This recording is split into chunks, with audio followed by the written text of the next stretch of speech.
Hi everyone, welcome to our 15th Tech Talk. Today Harry Lee from Metro Trains Melbourne is with us.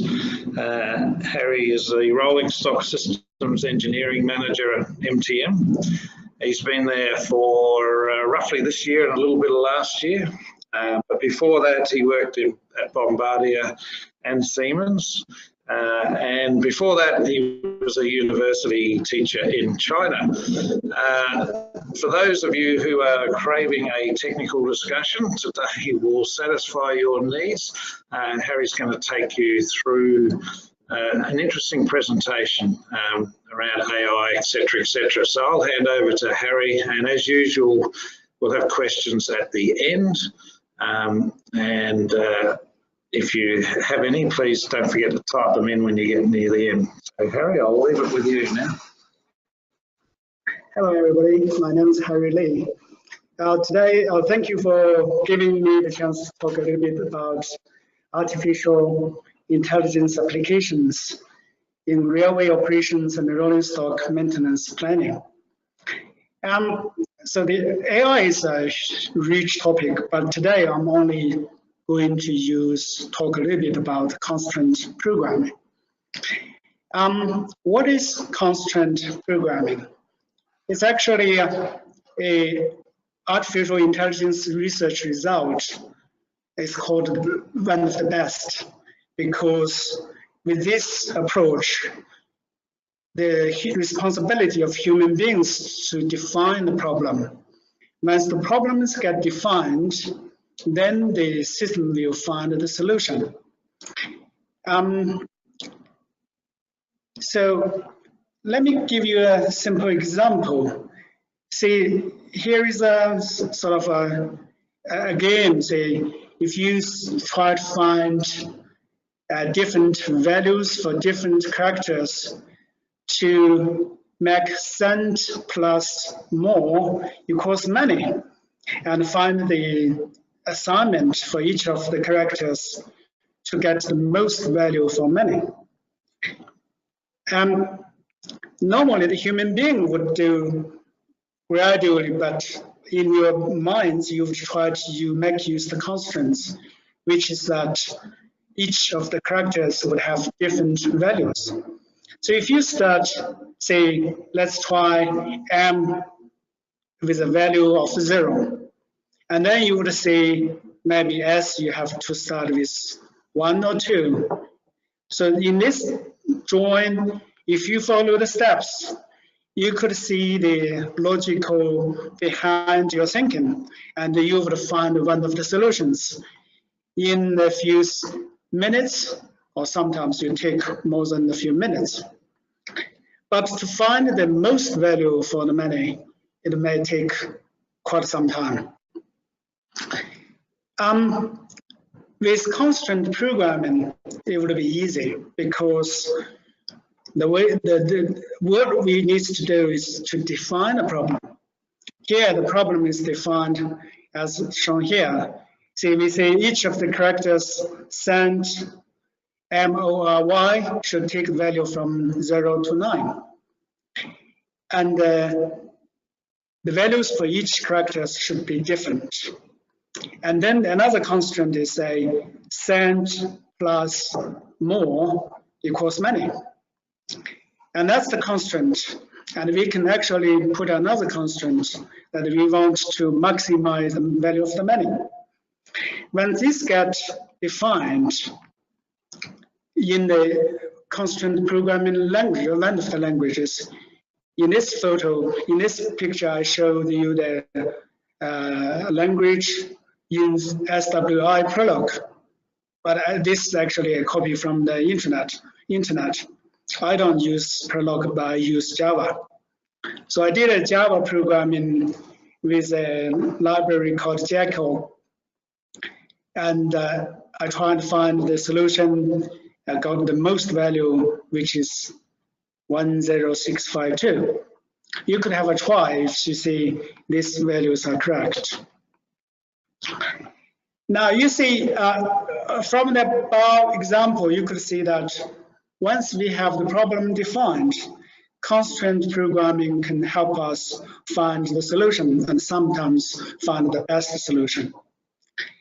Now, for railway operations, we are much concerned about how the tracks, point machines, signals, all this stuff get used, shared by many rolling stock.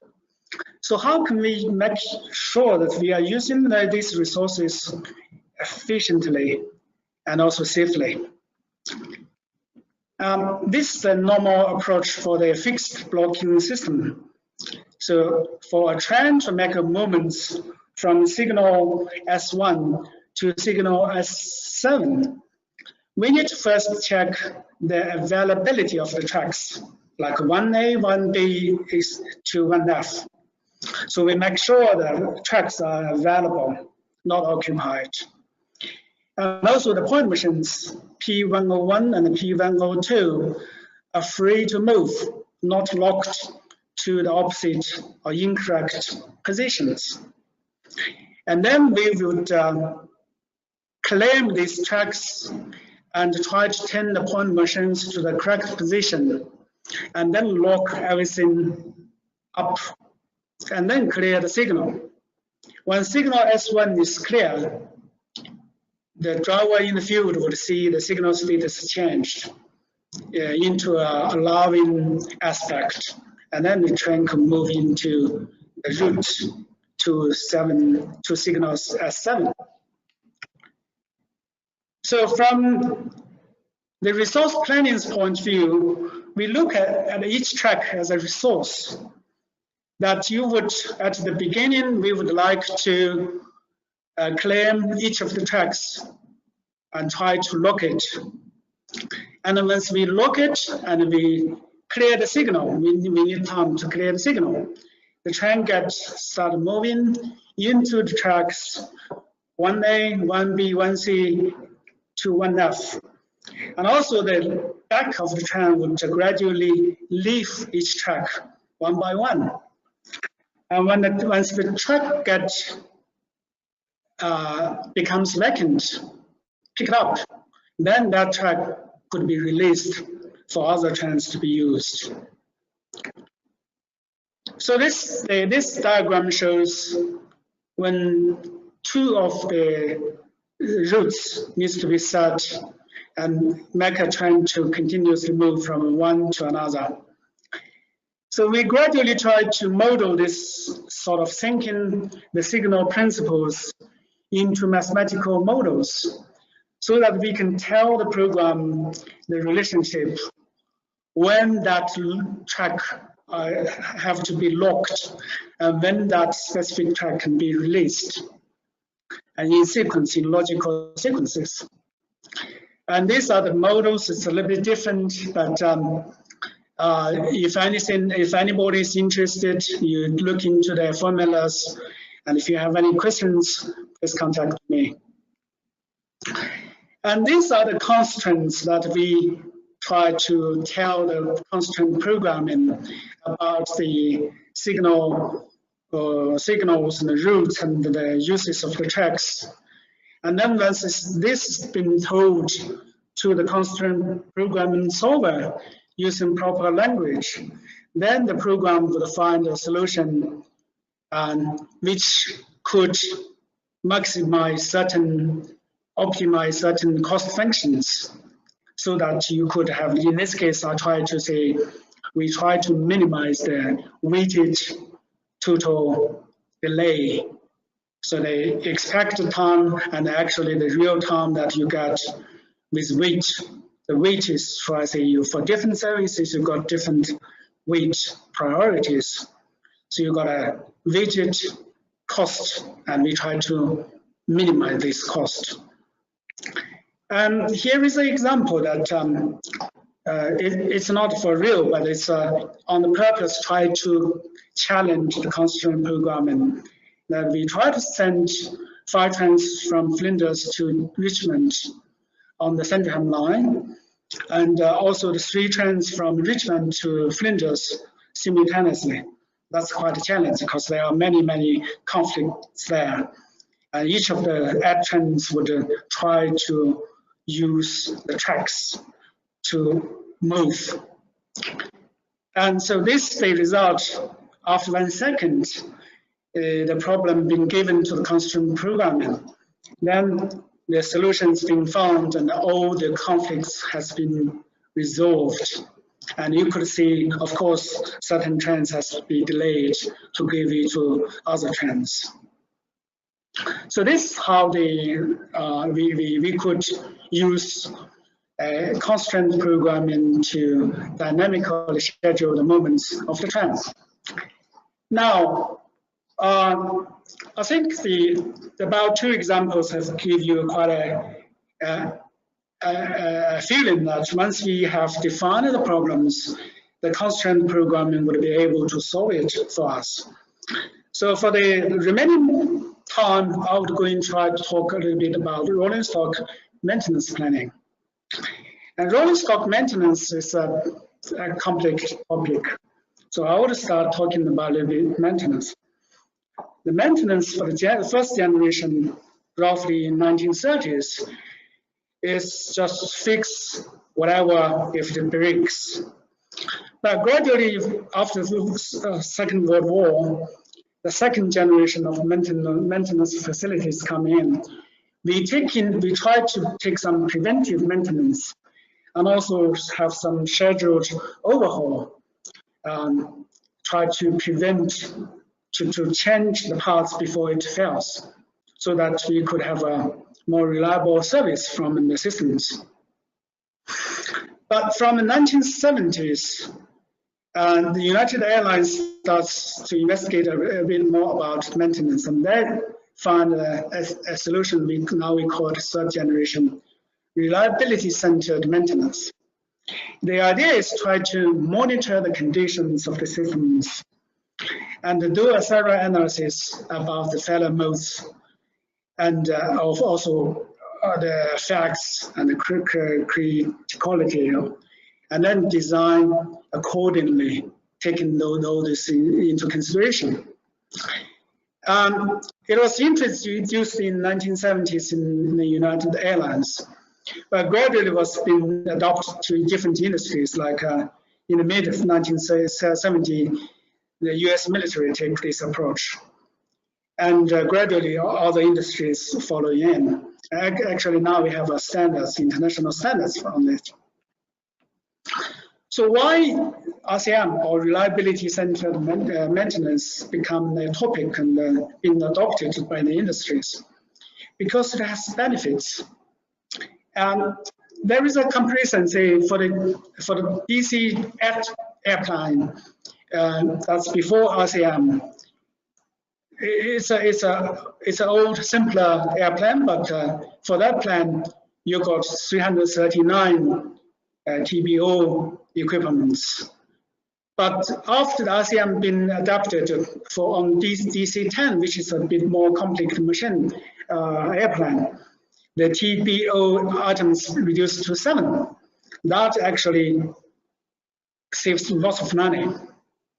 And also the maintenance hours here on the right, you see for DC-8, for the first 20,000 hour service, DC-8 needs almost 4 million hours for maintenance.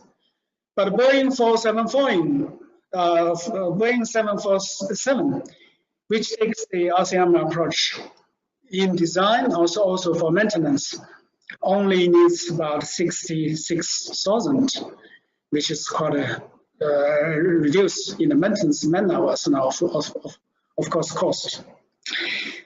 That's from the cost perspective. But after the introduction of RCM, the reliability of the systems is also improved dramatically. The reason is that actually maintenance is not a very good maintenance actions, maintenance tasks are not, it's like a surgery. So it's something that you shouldn't do unless it's absolutely necessary. So how do you do the RCM? First, we need to break down the system into subsystems, assemblies, and parts. And then for each of the equipment, we need to define the functionality of each of the components.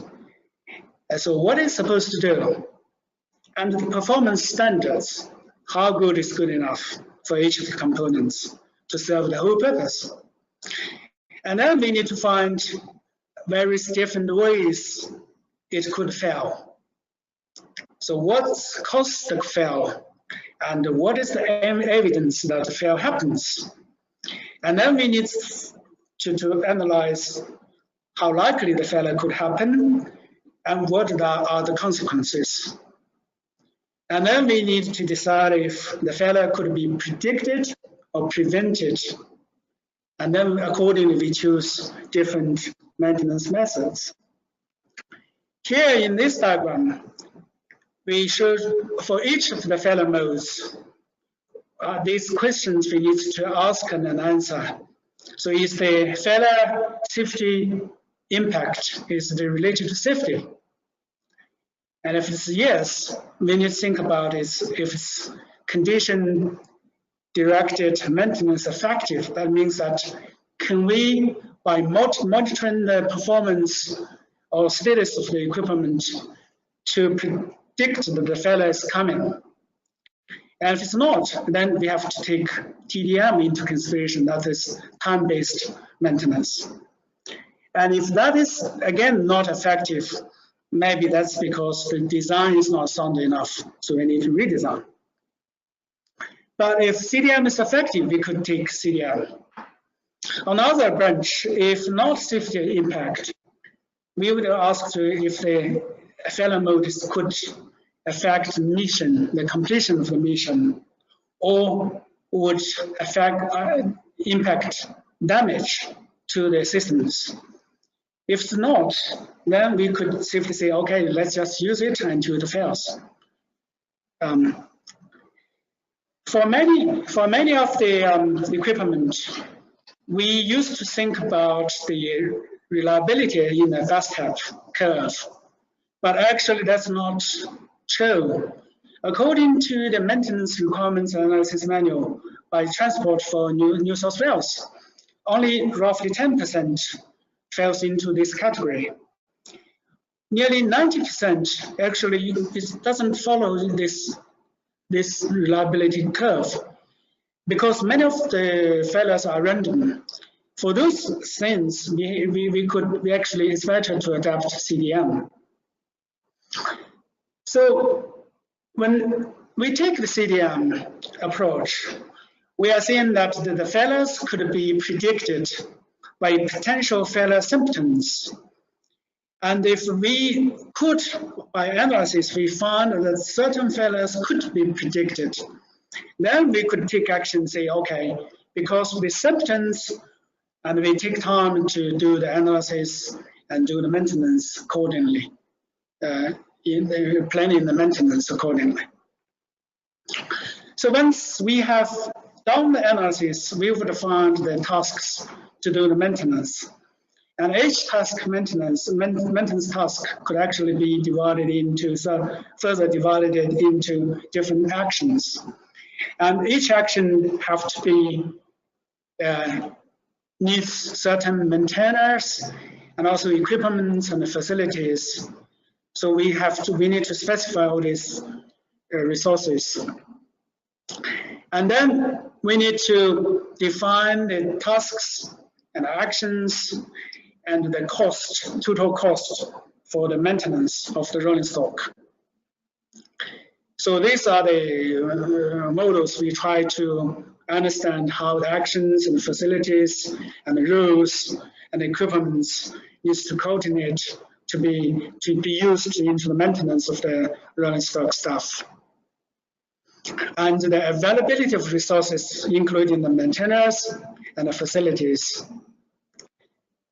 And this is how we could define the maintenance activities in a constrained programming world. And then the maintenance would be scheduled accordingly. So why CPs here? We say we need a CP rather than just taking a human being to do the resource, the planning. Because with RCM, we need more regular planning, because You don't know, the errors are random and the potential failure could happen anywhere, any time. And then you need to quickly do the planning accordingly so you take action effectively. Okay, let me summarize why CP, because CP is one of the best AI research and it finds answers once the problem get defined. And I think we could use artificial intelligence in the review operations and the maintenance planning, because basically the computers now, the artificial intelligence, could do a better job in planning, the resource planning, than human beings. Yep, that's my presentation. Thank you for your patience. Any questions? Okay. People have got questions. That's pretty comprehensive. Oh, here's a question for you. Okay. Can you see that now? Yeah. The question is just yeah. Okay. The other question is so is the artificial intelligence been currently applied in the maintenance space in ITM? And the answer is no. And this is a potentiality, but we are moving into that way. Because at the moment, MTM has adopted a system, we call it OBD, onboard diagnostic system. We try to monitor the conditions for the onboard systems. And that's one step, that's the fundamental step for condition monitoring. And gradually we will try to do the reliability-centered maintenance. And that's where I believe that artificial intelligence could help us in implementing RCM. Any other questions from people? I have one quick question.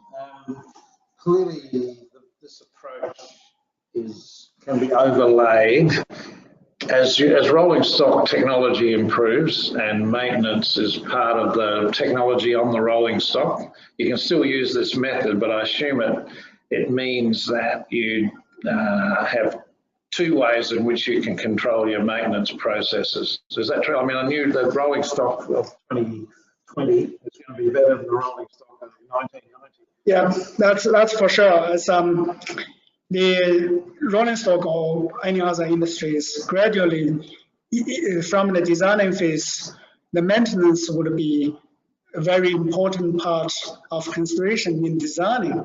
So we would design a system using the reliability-centered maintenance philosophy. That means even designing the systems, we would take into consideration about condition monitoring. And then gradually we will take the reliability-centered maintenance approach. Oh. Any other questions from people? Anyone got any question you wish to ask? No? Okay. Well, that was very comprehensive as the question, as someone said on here. Thank you, Harry, for that. Thank you, everyone, for being part of it. And we'll be back in touch about various things in the very near future. Thanks a lot, everyone. Thank you.